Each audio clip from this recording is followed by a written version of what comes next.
All right, welcome to episode, I think this is 4 of The Downside.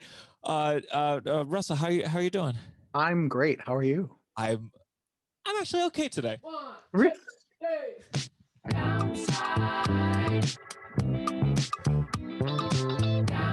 You're listening to The Downside The Downside. with Gianmarco Soresi. Welcome. I surprised you there, Russell. You expect me. Did. Sometimes it's shitty. Every once in a while, things are okay. You did. You seem relaxed today. Yeah, I figured that I was going to ask you how you were doing, and you were going to say shitty because you got the second Moderna shot yesterday. Yes. I actually feel a lot. I feel way better than at my first dose, which is strange, but It's I very feel really good. I got a little chilly and a little like achy and tired last night and this morning, but I feel right as rain. Feel good. I got my second shot on Thursday. And then when we booked this guest, it's a big guest. And I was like, what the fuck was I thinking? We booked it right after the shot. I was worried you were going to be incapacitated. I was like, I can't interview someone alone. I'm very scared. I'm very nervous. So thank you for being here. I appreciate it. Yeah, of course. I feel like we're both pretty relaxed. Sometimes we're. For now. Well, my girlfriend, she got the second shot. There are 2 like bumps on her arm that happened after the shot. I don't know if it's the shot related, but it's like a centimeter away from where the needle went in. And she posted on Instagram asking, for people, all the doctors that follow her to weigh in on what these bumps might be. And I'm like, don't post this. There's people out there who are going to see this and go, okay, I guess I won't get the shot. Yeah. I perform it at LOL Comedy Club, and we get a lot of people from Florida. And you really don't understand. Like, I always, I knew there were people who are anti-vaxxers or who don't believe in coronavirus.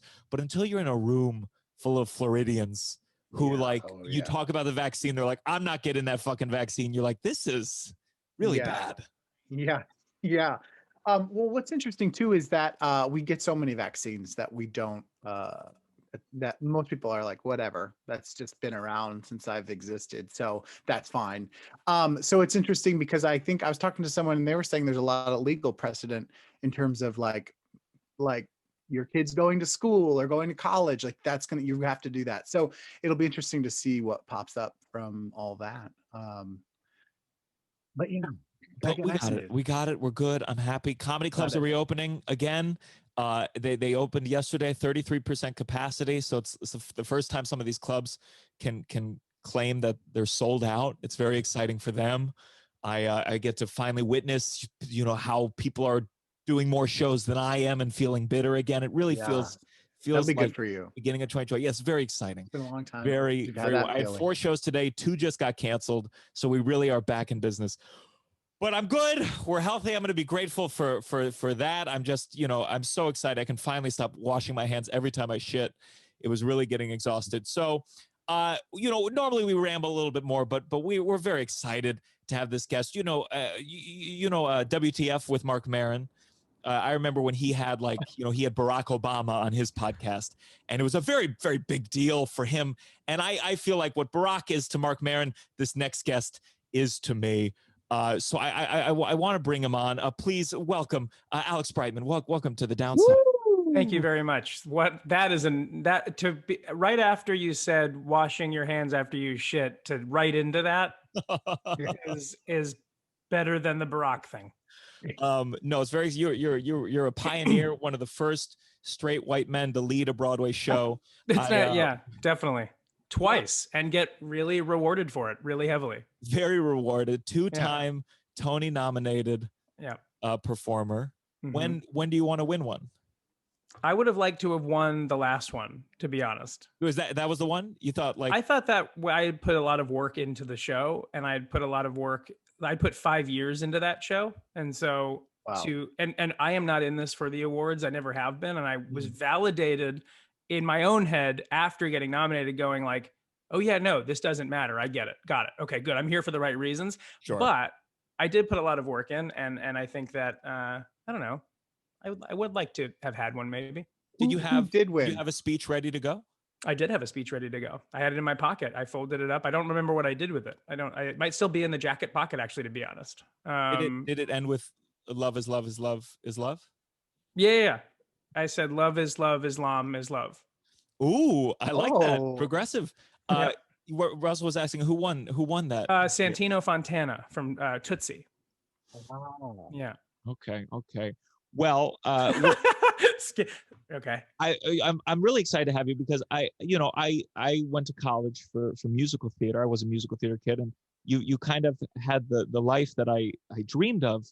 Yeah. And you're Jewish too, right?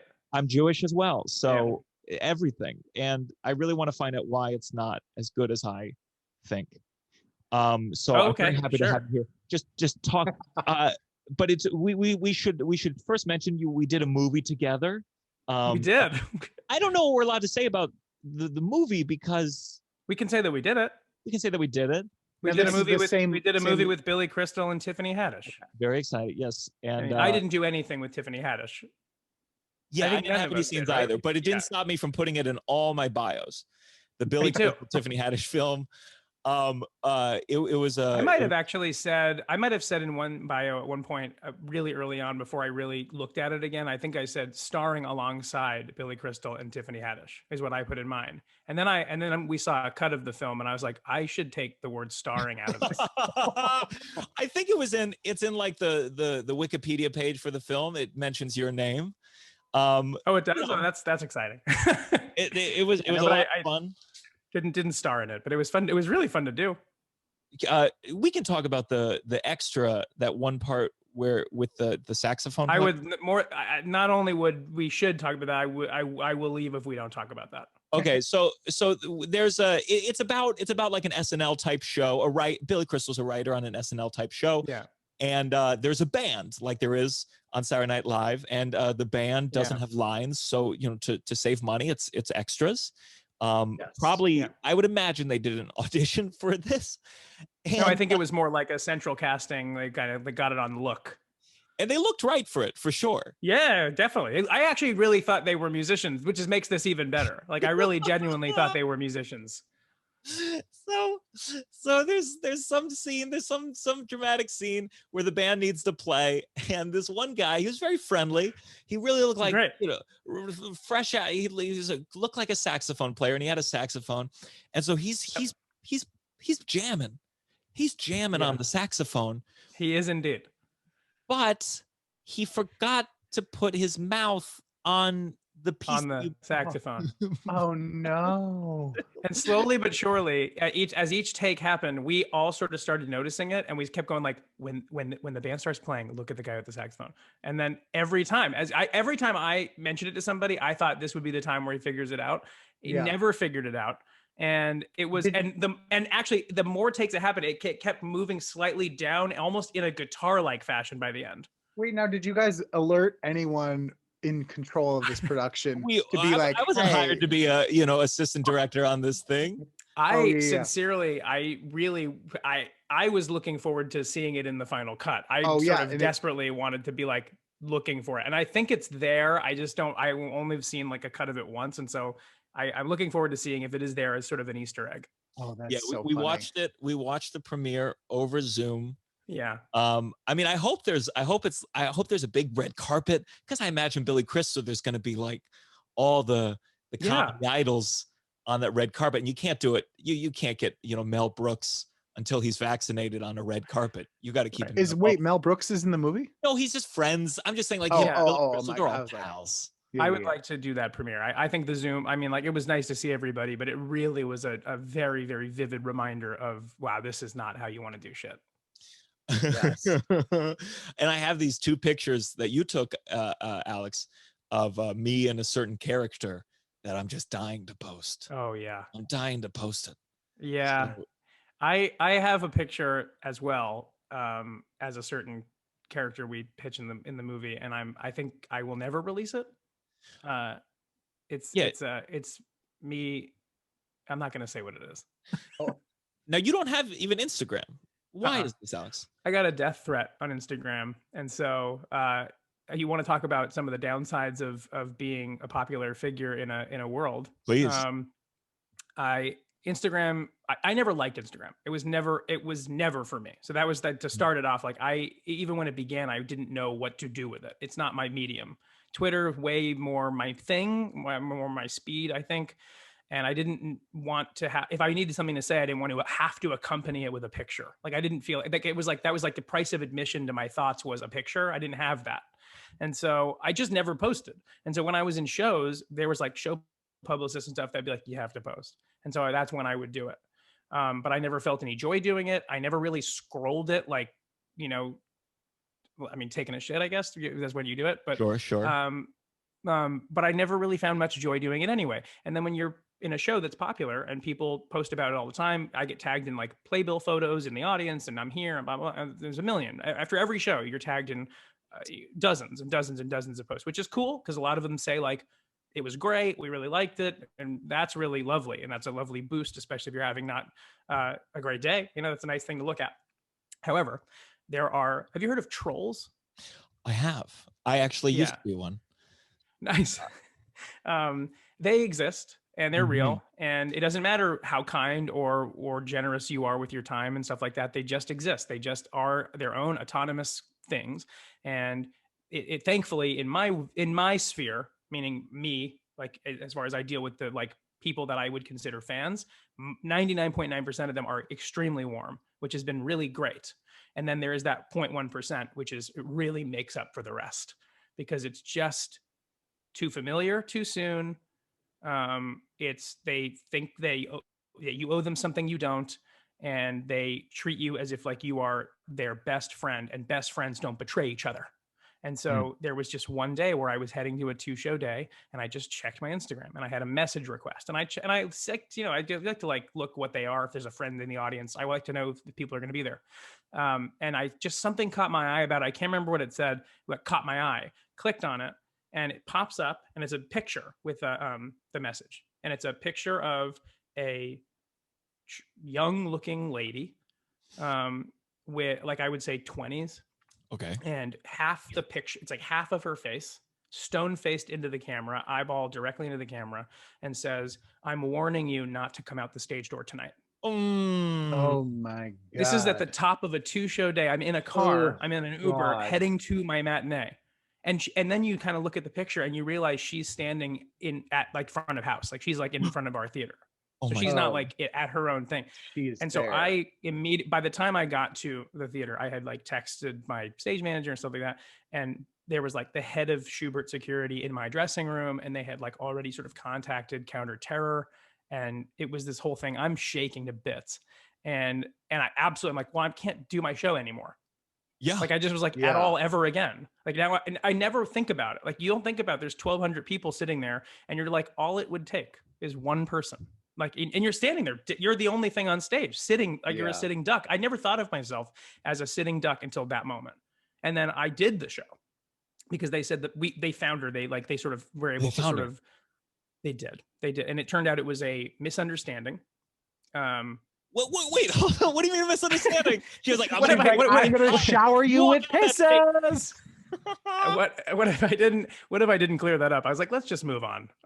It was a misunderstanding, and that's how I met my wife, you know. And so, of course, beautiful. No, story.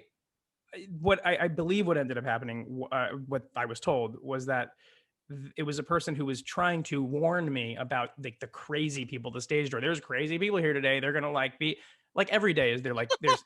And this was their way of doing it. That's the story I was fed. And that's the story. It makes it easier for me to believe. And I did both shows. And every time I was doing sort of a side or a monologue adjacent thing to the audience that day and night, I was racked with fear, like complete. I have never felt afraid in a very long time. I felt anxiety. I felt like kind of stuff, but I felt actual, like I had like wincing. I was like, just had those like, wincing for 2.5 hours because I was like waiting for somebody to pull a gun or a knife. Yeah, and I always thought if I was on stage, that would be. I think it was Eddie Murphy did a bit where this was before. Speaking of before Obama, he was talking about the first black president giving a speech, right, and how he'd be moving around. And I always thought like if that thought got in my head that someone might try to shoot me on stage, it would be really incapacitating. I mean, it was real. Now, did she watch the show that day or no? It was like I don't think. I think they were able to like. I think they flagged it. They tracked it down. They like found that she had bought a ticket, which like was. But I actually do, from everything that I've heard after this, do believe it was not intended to be followed through with anything malicious. I do think it was like, notice me. She needed like a photo of her smiling and referencing the large crowd instead of just like I mean, cold dead staring into my into the camera. But I just, it's funny because that, to me, I see a lot of that. That's the thing. Like, you see a lot of notice me people. Notice me's are like, and I'm one of those. I think like a lot of actors have that notice me gene in them, right? That's like the thing. And so when you're not an actor and you want to be friendly or near an actor, sometimes you develop that gene, but you just don't know how to cultivate it because you're not an actor. So you're trying to do the thing you've seen me do, but in real life. And that's not what I do in real life. Everything I am on stage, I am not off stage. And I'm not saying I'm like Steve Martin, where it's like, people are like, do the Steve Martin thing. I'm like, I'm always gregarious and people find me in public. And because in Midtown, I'd say those 12 blocks, I would say that I am lowercase f famous in those 12 blocks because of the shows I've done. And outside of those 12 blocks, no one notices me. And now, Gianmarco, you go ahead. Oh, sorry. No, that's it. No, that's kind of it. But it was like when I'm always friendly with people. So I was so even more shocked when something so crazy came my way. I was like, wow, like you can be nice and still have enemies. With the stage door, like I mean, it's such a, when I was a little kid, I saw Wicked. I don't know if I saw you in it. I don't think so. I think it was before you were. Depends on what year. If you remember the year, I could tell you. I don't even want to know, Alex. I'm already jealous enough. I don't want to. Okay. I was in a show, right? But I was in a show before that on Broadway too. Okay, keep going. Yeah, we're gonna talk about Glory Days first. So I just remember that moment, Idina Menzel signing my poster, and then she got in the car with Taye Diggs, her former husband, and she pointed at me and waved, and it meant so much. But the stage door, I mean, it can be vicious. First of all, you got a lot of those you got these like 50-year-old balding guys, like they're clearly getting signatures just so they can sell this shit on eBay. Absolutely. 100% every single performance. And they're there before the show. They now like they kind of vulture around before the show, and they do this thing, which I love, which is they're so rude. They're never, ever, ever nice, which is so weird. Because it's like they're asking for something that clearly they're going to try to make money off of. The least they could do is be nice. But I think they've done this for decades, and so they're just like, it's transactional at this point. They go, sign this, and it's a card. It's a white like flash card, and it's clearly not memorabilia from the show. It's like meant to be scanned. It's like, and like if they're like, use this pen, and I sign it, and he goes, can you do it clearer? Do it clearer. And then so I did that for a little while because I kind of didn't know. I was like, maybe this is like the optimism in my brain. I was like, maybe this is like for his scrapbook. Like he's like really wants to just log who he's met, and these are their. And then I got wise to it. And then they're like, now print your name on the bottom so I know who it is. And it's like so filthy. And they exist by the hundreds. They're gonna start getting you to do cameos. No, say happy birthday to Susan over here. Say happy birthday to Susan, but cover your mouth, like so then they can like pop in a name and sell it every video. A new name. Happy birthday to Derek. Whatever. I remember. I mean, when I was in high school, I would do the stage door thing, and I remember I saw Christina Applegate in Sweet Charity. Sweet Charity, and as we're leaving, she's going to her car, and she's not signing that day. She's busy, and some guy is like, learn how to sing. La la la la la la la. My God. La, la, la. And I was like, oh my God, I would never come out again. I would say, well, that's it. We're done with the whole stage door practice. That is 1%. Yeah. That is interesting. Now, there must be days where you're just like, I'm going to go right to the thing. It just, right? Like, I mean, or do you feel like you have to, is there like, do you set a day to do that kind of thing? Or you're just like, whenever you're feeling overwhelmed or like? I typically, for the most part, except near the end of Beetlejuice, because I just like was working on other things beyond that show. So I wanted my time when I could have it. I typically do the stage door all the time. I like doing it. I really enjoy meeting people. And I that's why it sucked when when it goes wrong, it sucks because I really like doing it. So like, I really enjoy seeing people because I was that person. I loved going to the stage door. And when I don't do it, it is usually not met with any sort of vitriol, but sometimes you get it on Twitter that's like, we waited for 5 hours after the show, and at 2 a.m. I had to take my 10-year-old daughter and tell her that you weren't going to be there. And I was like, yeah, and like you get these big threads and you're like, yo, like, did you enjoy the show? Yeah. Like what? I just did 2.5 hours of that for you guys. Like I did. That's what I my little retort back when somebody's like, can you take me backstage? Which is an way too often request sometimes, which is weird because it's a liability. Mm-hmm. And they go, can you? And I go, we can't. I give them a spiel that's like nice. And then they go, oh, fine. And I go, but you know what I can do? And they go, what? I go, I could do a 2.5 hour Broadway musical for you 2.5 hours ago. Yeah. And then you're commenting this on every single one of these threads, going, hey, fucker.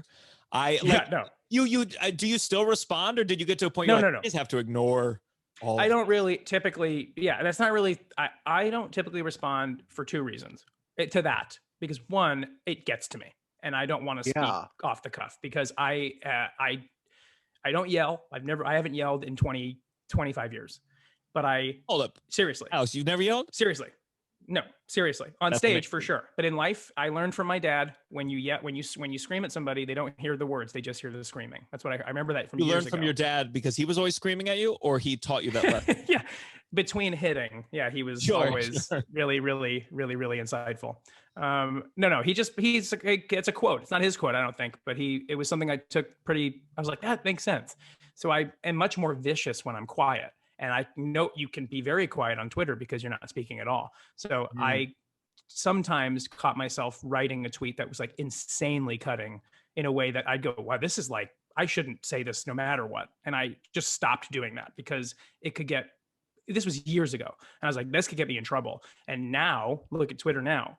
I mean, you could have a typo end your career. So it's like, I don't typically respond anymore. Yeah. Well, that's why I think it's funny that Instagram is the one. For me, Twitter is the scarier one. I think Twitter is the one that I'm like, I got to get to a place where I can leave this site.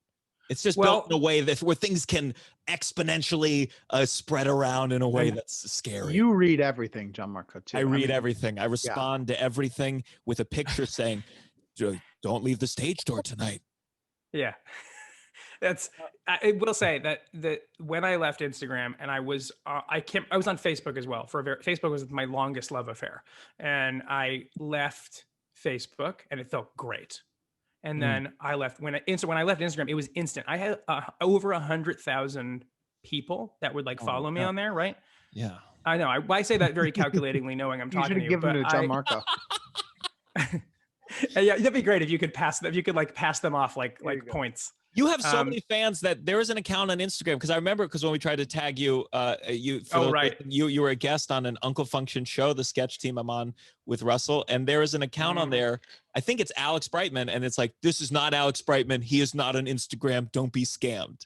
I think what's ironic about that, I think that actually account is like real Alex Brightman. And it goes, actually not, and the subtitle is like, not actually real Alex Brightman. Sure. Which is super fun. But I think that's getting off Instagram. I get a wash of like, oh, good. That's like another thing I didn't need. And it felt really good until at the time I had a publicist because of the show. And we were like around Tony season, and like 30 seconds after I deleted the account, 2 phone calls, manager, publicist, that was like, what just happened?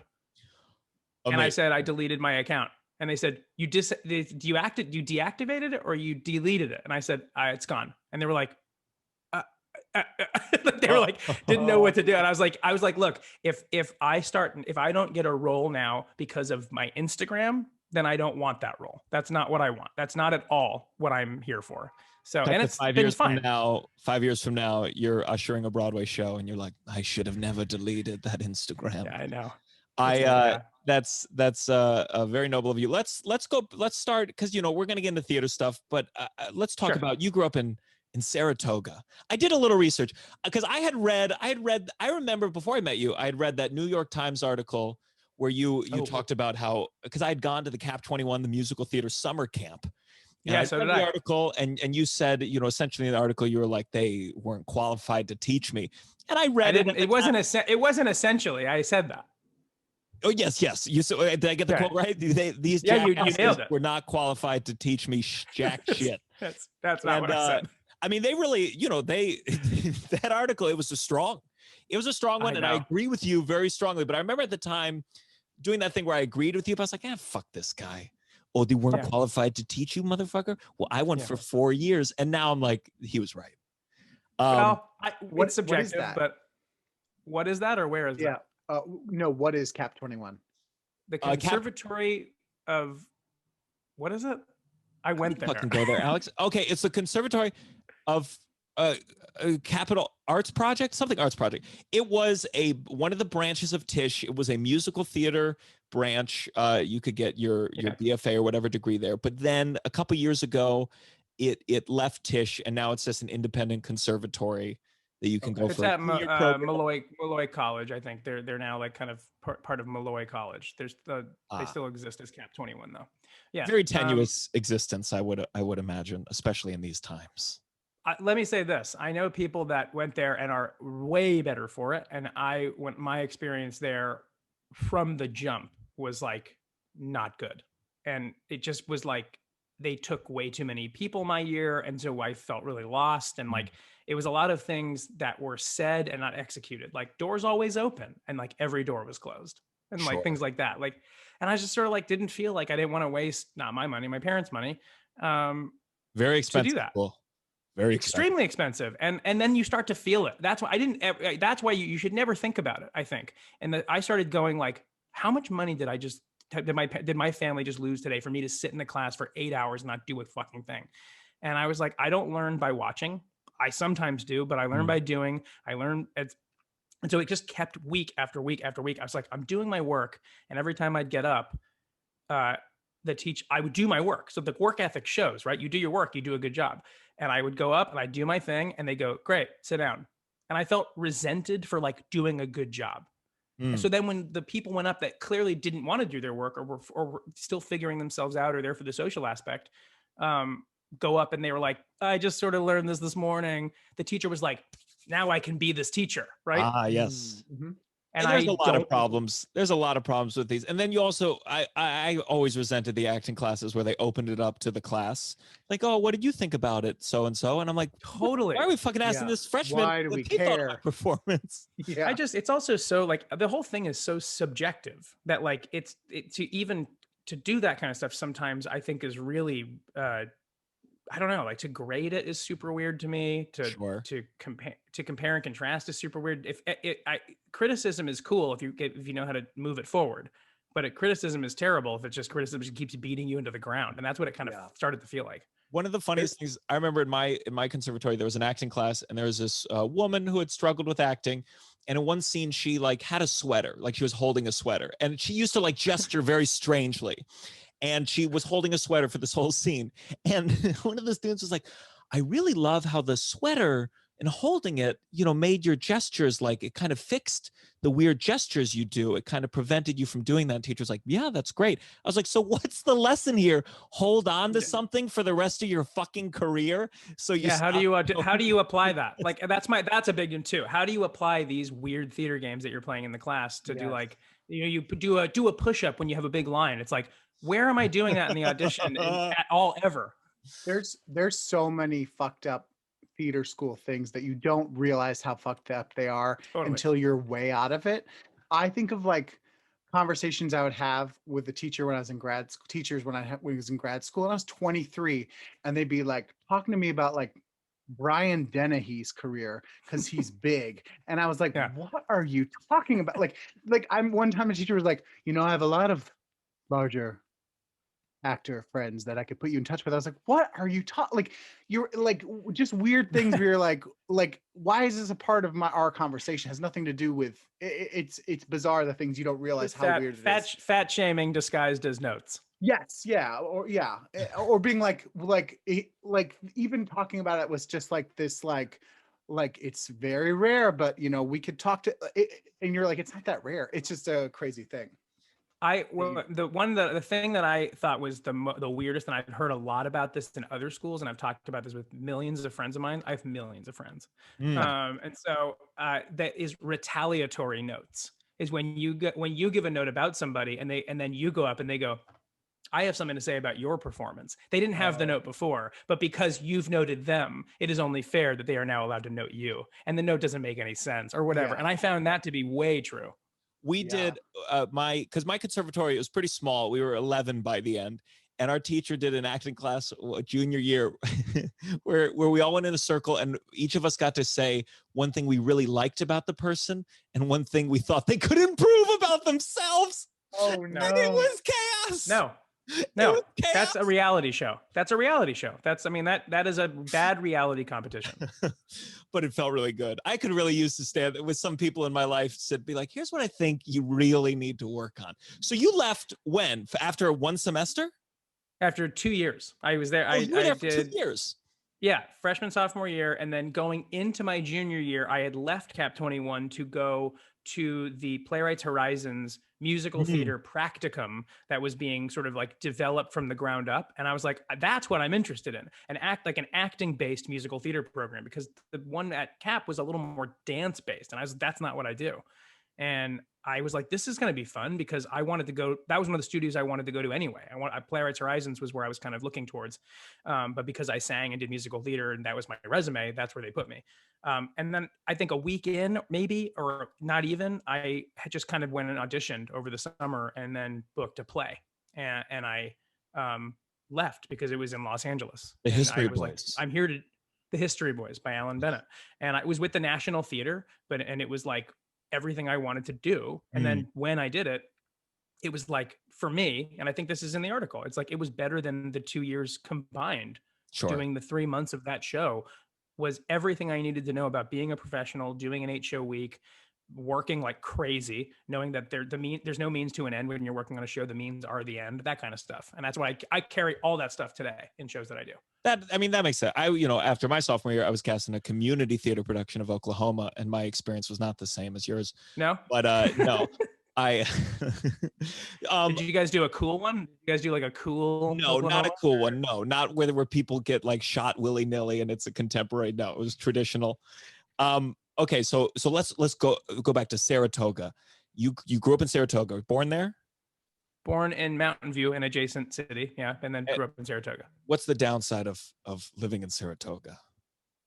The downside of living in Saratoga is, for me, it moved a little too slow. It sort of just didn't have. It's not LA, it's not that part of California, so it's not showbiz and that kind of pace. Although I don't really know of LA very much, to be quite honest. It's not a place I've frequented, but Northern California is that stereotypical, like, everything's cool. Like, it's very like, everything is like surfery, pothead type of Jews thing. Because you're Jewish, right? Yeah. You just sounded like the guys at 72nd Street. You Jewish? Are you Jewish? Excuse me. Yeah. They don't even have an accent, really. It's just when you ask, are you Jewish, that many times, it goes, Jewish. Yeah, it turns into JOOSH. Jewish? What do you say? Do you say yes to them? I usually fake a phone call about 8 feet from them and then pass them. I go, not right now. I go, not the time, or so. I just sort of do that.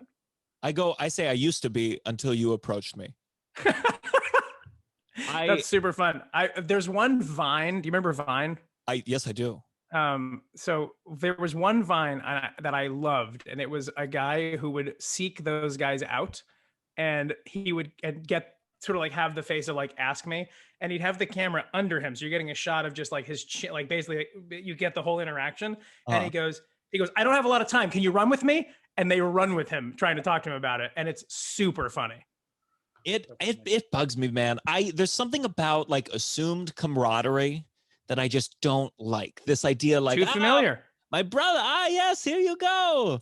It's one of my pet peeves. Too familiar, too soon. No, don't thank you. Also, I don't appreciate sometimes feeling stereotyped. Like, they're like, you're Jewish. Sure. I don't think I would assume you were Jewish. I don't know. I was called in high school. One of my nicknames was Jew. So that was one. There weren't a lot of Jews there. If that was your nickname, you must have been a one in a. Yeah, I think that where I went to high school at a all boys Jesuit sports prep high school. And so a lot of it was like conservative dudes, and like it was a lot of religious, like a big religious kind of and Jesuits are like, it's the slap on the wrist type Catholics, right? And so it was I was known as the Jew or Jew, seriously, dead serious. The teachers too, or were they? Was it no, not the teachers. But it was sincerely my moniker for like almost the entire 4 years. And I sort of, in a way, because I was short and didn't play a lot of sports. And like, I just sort of like I wanted to be friends with the popular kids, but I didn't know how to do it because I did theater before it was cool. I did theater like because I wanted to do it, not because I saw something on Instagram or TikTok, or none of that existed when I wanted to do it. I had a real deep love for it. So I was called every slur in the book, for doing it. And so, well, because that's the thing. Kids, if you do theater, it's assumed you're gay. And so was the theater? Yeah, there is that. There is that. When you did theater, was it with like a sister high school? Was it community theater, or what did the Jesuit school? Were you doing Jesus Christ Superstar? And you were like, well, I should be Jesus technically. I'm the only Jew here. What's great is I did most of the theater that I did at a community theater where there were zero downsides. That's the one part of my life that was consistent, that I went there more than I went anywhere else. Did like 40 shows growing up there before I left at 18. I mean, wow. Like did show after show after show after show. They cast everybody that auditioned, which sounds like a downside, but it's not a downside.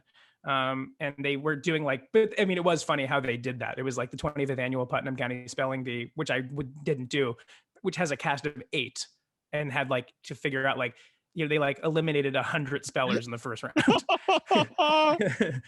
And so, but the high school thing was actually really interesting because they had a great theater department, which is why I wanted to go.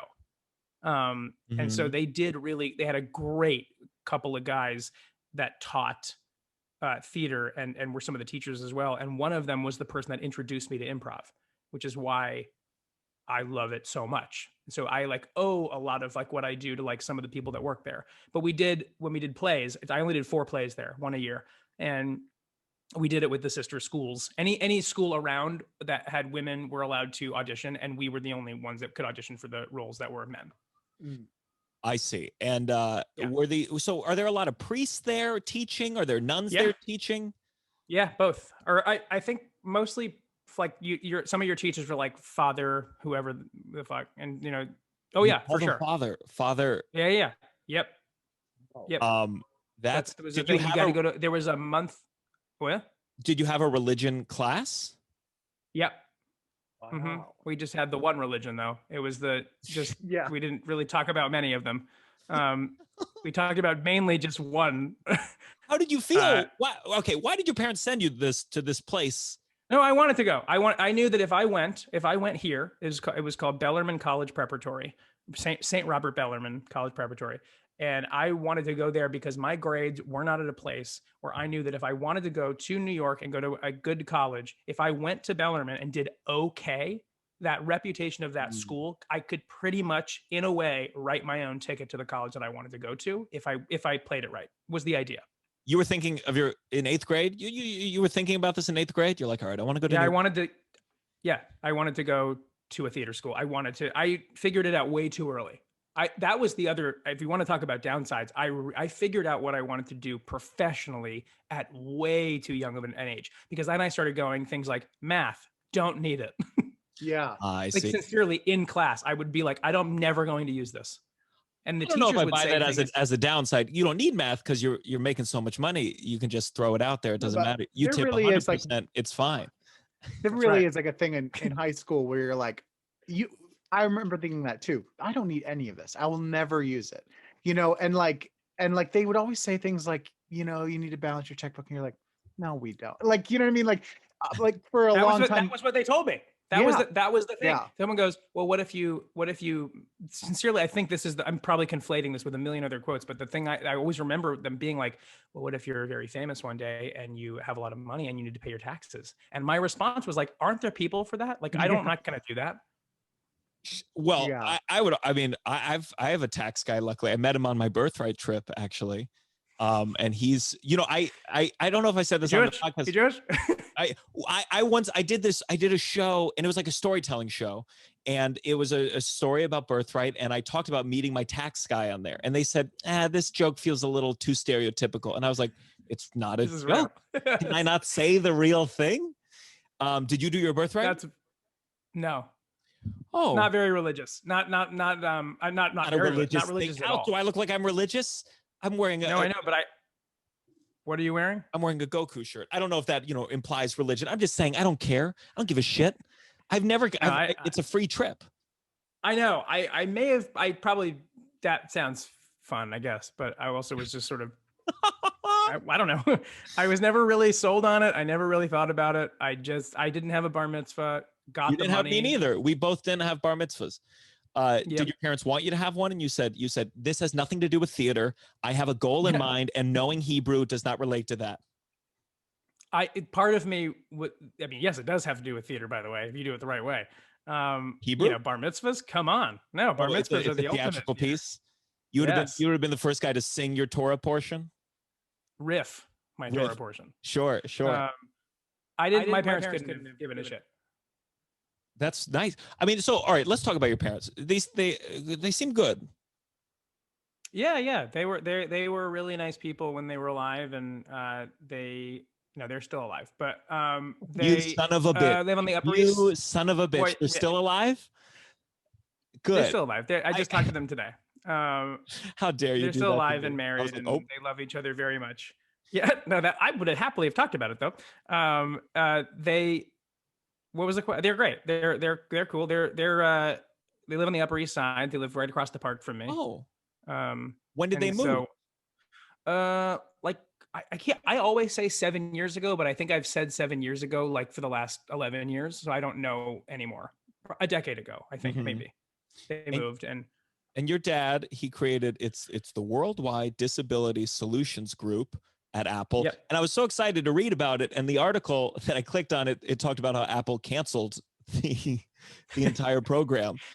Yeah, he's here. You can talk about that. He founded that Disability Solutions Group thing, which is excellent. It's like, it basically was like the sort of first thing ever to mention with technology, like, why don't we make this accessible to, I don't know, everyone, and the idea of like, why is the power button on the back of the computer? Somebody with MS won't be able to turn it on, and questions like that. And like that became his kind of thing.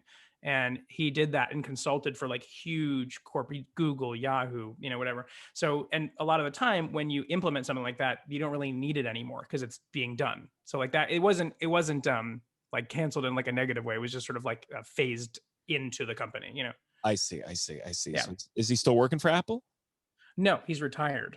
He's retired. Sure. He's very happily retired, watches every action movie on Netflix. And he went to Harvard and Amherst College.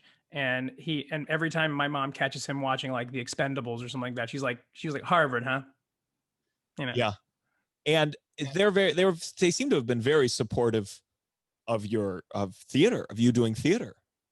Yeah, I think they were just going to be supportive of whatever I wanted to do. They were very cool about, I wanted to be a baseball player for the first number of years. And then I played baseball for up until high school. And then I just was like theater. But I think if I decided to give it up now, they'd be like, okay, whatever you want to, they're not really, I think they are a lot more, we lived our life, this is your thing now, rather than they're invested. And I think a little more now because it's way more real, because like the Broadway stuff and the Tony nominations and like the career thing started to pick up in a way that I don't know if to their credit, I don't think anybody would have saw that coming, to be honest. It just was like, sure. Who sees that coming? I mean, I don't think anybody sees that coming. So it's just like, they're like, I know I'm their favorite son. I can say that. Oh, great. That's good. Well, I was going to say the one thing your parents and my parents have in common is if I said I was going to quit, my profession, they'd be like, okay. Well, you have a younger brother? I have a 14-month younger brother. Oh, my 14 months. Okay. We're 14 months apart. Your parents was like, good for them in retirement. God damn. Yeah. No, he's great. We're 14 months apart. and he lives in New Jersey. That's pretty close. You guys, were you friends growing up? Any downsides having a little brother? We had all the same downsides we didn't have any unique downsides of like, we were mainly just best buddies. And there was a time where he got super, super fat and he was like a circle, like, you know what I mean? Like when you see a person that's like that kind of like morbidly, like, and it was like a problem. And he was made fun of like relentlessly at school, like elementary school. And it killed me inside because he also like wasn't very like outgoing. So it was like I was popular and not fat and he was the opposite. Those two go together sometimes. My dad always tells the story that I started a gang in elementary school to threaten people that would make fun of my brother. And we'd go around being like, we heard you were calling my brother fat. If you do it again, we're going to beat you up. And they would stop doing it. What was the name of your gang? The Sharks or the Jets? We were the Jets. I think it's very funny the main theater kid being like, I'm in a gang too. I'm gonna snap dance on your feet. The whole thing, yeah. Have you ever been punched? We rolled punched someone? We rolled cigarettes up in our sleeves. Sure. I have been. I was suspended from school in high school, middle school. I was suspended from middle school because Frank Garcia punched me in the back of the head, kept walking and thinking I wouldn't do anything, and I went at him. I can be very what's the word? Like feisty is I mean, sure. I am not afraid to sort of step up for myself a little bit. I don't want to. But so who won? You knocked him. How many hits? Knocked him into the locker. Got a punch in, and then we were sort of WWE sort of whatever that hold is, kind of like getting each other, and then we were pulled apart, and then we were sent to the principal's office, and I was suspended for the rest of the week. I think. Was he suspended too? Yeah, I think so. Okay, good. Yeah. You shouldn't get a bigger punishment. It's weird because I definitely don't like remember a ton about I don't have a really great memory for like specific events in like middle school and stuff like that. My wife has an incredible memory for like very specific events that happened in her life, like 7th grade, first week of 7th grade. I'm like, what? And I remember vividly not only Frank's name but what he looks like, and I because I'm sure it's just hammered into my memory. And to be honest, I hope he's not doing well. I know a guy named Frank Garcia. There's no way it's him. He's a comedy guy. But it feels like a really common name to me. So it's Frank like Garcia, those two together. Sure. I just feel like, I feel like Garcia is common. I feel like Frank is common. I feel like there must be more than one. And I do wish him well. That was for comedy. Okay, good. Marco, have you gotten in a fight before? No, I once. You got punched once, I remember. Oh yes, I did get punched. I did get punched. I was crossing the street. Why? A guy said I was walking too close to him, and he bought me in the nose. But it kind of grazed the side of my nose. It wasn't still scary though. Oh, it was in New York as an was very adult too, which just seems scarier. Every couple months in New York, I say to myself, Gianmarco, you need to take a self-defense class. Let me tell you this. Talk about the downside of New York. If you want to talk about that real quick. My first year in New York City and my second year in New York City, I was mugged in broad daylight. Oh, you've been mugged twice? I can't believe people still get mugged. It seems like such a throwback. Well, this was to 2000. This was 2005. It was 16 years ago. But it was back when Times Square was just porn shops and sex stores. That's right, baby. Yeah. I was wearing my fedora and I got mugged.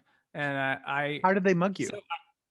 Knife point was the second. Second time was knife point. First time, my first year in New York City, I'm headed to a class and I don't know where I'm going. I'm lost, and I'm like in totally the wrong place. So I asked somebody for directions, and the guy turned around and he was like, "I'm gonna need some money for those directions." And I said, and I was like so frustrated that I just sort of was like, "Oh, for fuck's sake!" And I turned away. He turned me back around and clocked me in the face. Oh my God! I was knocked out unconscious, and he apparently, from what I heard, because the bystanders, like, it was 12 o'clock in the afternoon, it wasn't like, it was plenty of people around, it was Canal Street, and so he ran because people saw it and didn't take anything because all my stuff was in my bag. I had a messenger bag and not in my pockets. So apparently they said like he tried to like fish your pockets and there was nothing in there because I had my phone and my stuff just easily accessible in my bag. And a good Samaritan put me in a cab it told me where I'm going. And I walked into my writing the essay class, which is the class you have to take freshman year of NYU. It's a global class that every freshman has to take called writing the essay. And I walked in and like their faces went white because I hadn't seen myself. And I was totally swollen up and bleeding from the eye. And like, and they were like, we have to go to the hospital. And you sat down. And I was like, no, I'm sorry, I'm late. First, I got to write this fucking experience. My first year in New York. I think what I said was, I didn't know there were, I think I said, I didn't know there were 2 Canal Streets. I think it was like, because there are, and that's where I was lost. I went down to like Canal Street, and there's like another one. And like the Canal Street station doesn't really, you know what I mean? It's a whole thing. And then the second time I was mugged at knife point, and I was less scared because I was like, you got to be kidding me. This isn't my first rodeo, kid. Buddy. In the moment? Yeah. No, the knife was out. Knife was out. To your neck? Was out. To your stomach? It was like out. It was out to be. No, just out. Just out in front of me. And he kept saying, I don't want to have to hurt you. I don't want to hurt you. I don't want to hurt you. And I said, this was on 13th Street and 1st Avenue. And I not far from me. Between classes, so I'd gone home. I had a Razor scooter, and for a sec, I said, I don't have any money. And I didn't. And I said, he's like, I don't want to have to hurt you. I said, I don't have any money. I said, here's my wallet. I don't have any money. There's none on me. And he goes, and I said, and I stupidly, but I think not stupidly said, there's a Popeyes on the corner. Let's go to the ATM.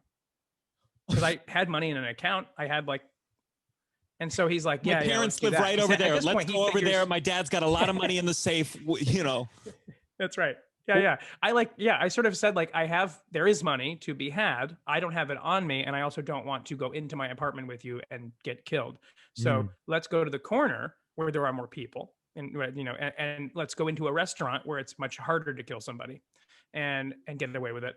And let's go to the ATM. And I walked in, and he was right behind me. And he said, take out 100. And I said, I think I only had like $40 or something. And I was like, I only have $40. And he said, yeah, that's fine. Took out $40, gave it to him. He ran away, ran outside of the Popeyes and ran. He was a kid looking for food or looking for money for his family. And it was just, that's the way it never felt vicious. It just felt desperate. And I was like, this is so weird. After it was over, I had a panic attack. But during it though, I was like cool and collected. And I was like, I might run away from you. Of course. Yeah. Well, my girlfriend got mugged like 2 years ago, and she's been having night terrors ever since. So I feel like it can be a very triggering. Did you go to therapy? No, I do now, but I didn't then. It did trigger though. I used to have a massive crippling stutter when I was growing up. Oh my God. Like to the point of not being able to form any words. It really was like a chest stutter. Like I couldn't even get the top of a word out. And because it wasn't like the puh kind of stutter. It was like you can't even get the thing out kind of stutter. For all through elementary school, it was terrible times.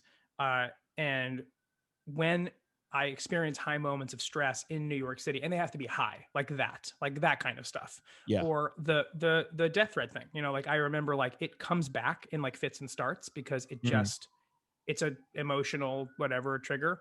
And it's horrible. It's like, it's a really crippling type King's Speech kind of stutter thing that I've sort of figured my way around in life. And then when I have nothing to perform for, I'm like, you know, it's like, and it's crazy. What does it feel like? Because it's so hard to, you know, when I get stressed, I get shaky. That's where my things go. But like, it feels like your mouth gets stuck closed, or it doesn't know what's supposed to come out. It does, actually. It does. It feels like your jaw tightens up, and it feels like you can't, it doesn't feel like you're choking, but it feels like you can't, like the regular stutter thing that everyone knows is like today junior, right? The thing. Sure. And so mine was, I couldn't even get the tip of the T out. Like I couldn't, it kind of feel, it gets stuck like here or here. And it would be, and I can, you know, turn it on and off a little bit now, like for like character stuff if I need to, which has never been useful, but it's just something that I can access. But when I do it, it sort of has like, it does cost me a little because it goes, oh, we're back. Like we're doing this again. Yeah. I remember when we all, at least like middle school, it was like today, junior. We're like, people with stutters. Yeah. Right. And it's a thing. It's a real, and I work with the SAY organization, which is the Stuttering Association for the Youth.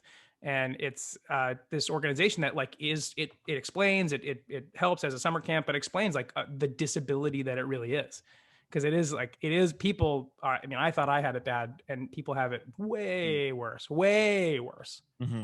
I had a friend who developed one in his mid-20s, and It happens too. it was so it was like one of those things. He had like a very kind of very weirdly stressful thing happen at work, and he like developed this stutter, and he had like, for him it was like he had never had an issue with it, but he had to go to speech therapy, and now it once in a while will come out if he's drunk, you know what I mean, but like it's for the most part like he's got it under control. I'm starting to develop a sibilant S, and I'm really you are? tempted by it. I had a voiceover audition recently, and I'm recording it, and I'm like, and I don't know how to fix it. Really? And I'm like, do I have to fucking pay for someone to